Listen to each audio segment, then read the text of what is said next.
I'm sitting in my hallway with two European starling babies that I've been raising. One of my contracts where I work, they found these two little starlings, nearly dead. There were three, but one was already dead, and they didn't have any feathers at the time. They were just little skin. They were pretty much unconscious when I got them. They were very cold, and what had happened was there'd been some tree work, and the nest got knocked out of the tree, and the babies were left on a rooftop overnight. So they were super chilled when I got them, brought them home, warmed them up, and started feeding them just a little bit of a super liquidy diet. And now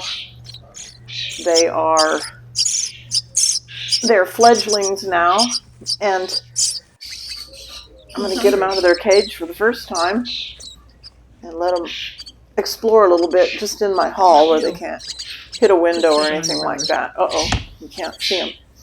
Let's see. Come here. Come here. Come here. There you go. There's one. Flying for the first time. Yeah. Ooh, that's pretty good. That's a pretty good flight. Come here. Come here.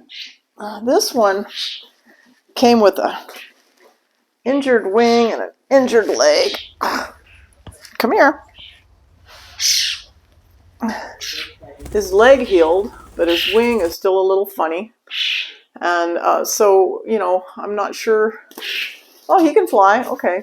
So what I'm going to do with them, I just wanted to make this video because people who raise baby birds, if you watch on YouTube, you'll see a lot of people raising baby starlings, and starlings are not protected under the Migratory Bird Act because they are an introduced species, and they were introduced in the 1800s by Europeans who wanted to bring every bird that Shakespeare ever mentioned and release them in the United States. So they brought 100 starlings and let them go in New York, and now there are millions and millions of starlings, and they are considered a pest.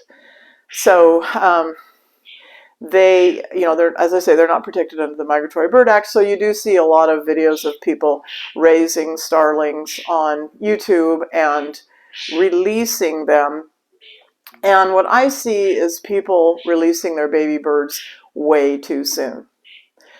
There's an old wives' tale that the mother bird kicks the baby out of the nest, and that is not true. They do not kick the baby out of the nest for the baby to go off and learn how to take care of itself by itself.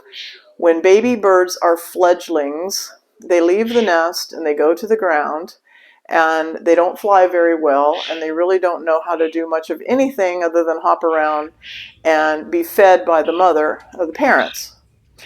So for several weeks, they will follow the parents around. They will... Hey, I learned with the starling I had before, don't turn and look at your starling because it will stick that needle beak right in your eye. It will definitely do that. So anyway,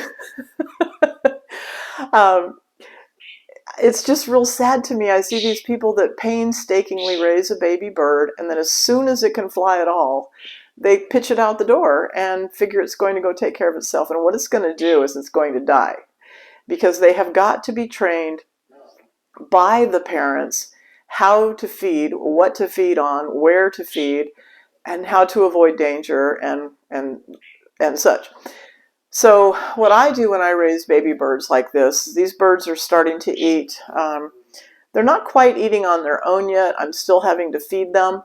And when a baby bird, when these non-precocial species of baby birds, meaning they're born blind, pink skin, helpless, cold, they just gap their mouth open and the parents feed them. And they have to, their brain actually has to develop to a point where they can learn how to pick up food and swallow it.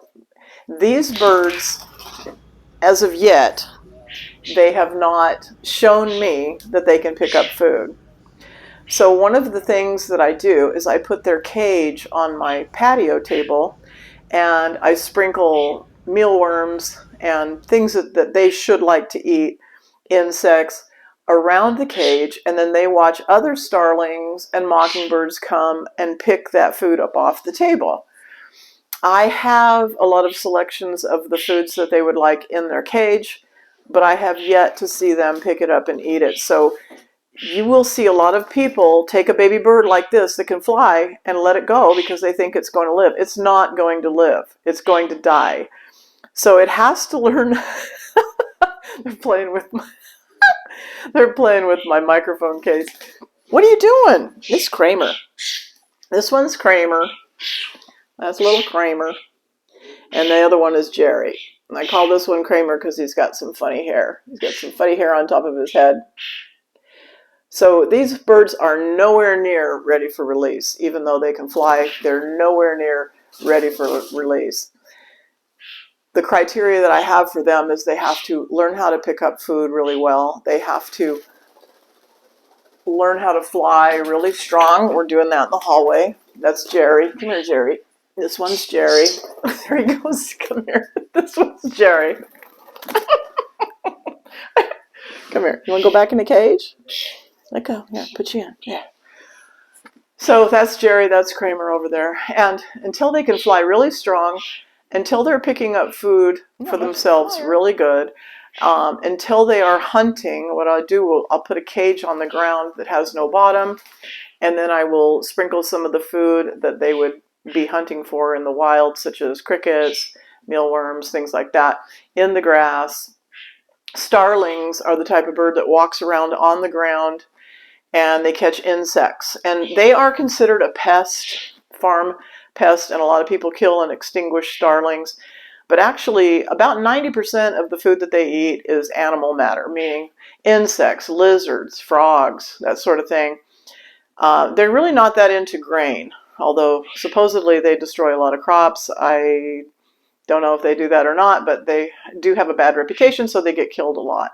But I'm offering them various seeds, fruit,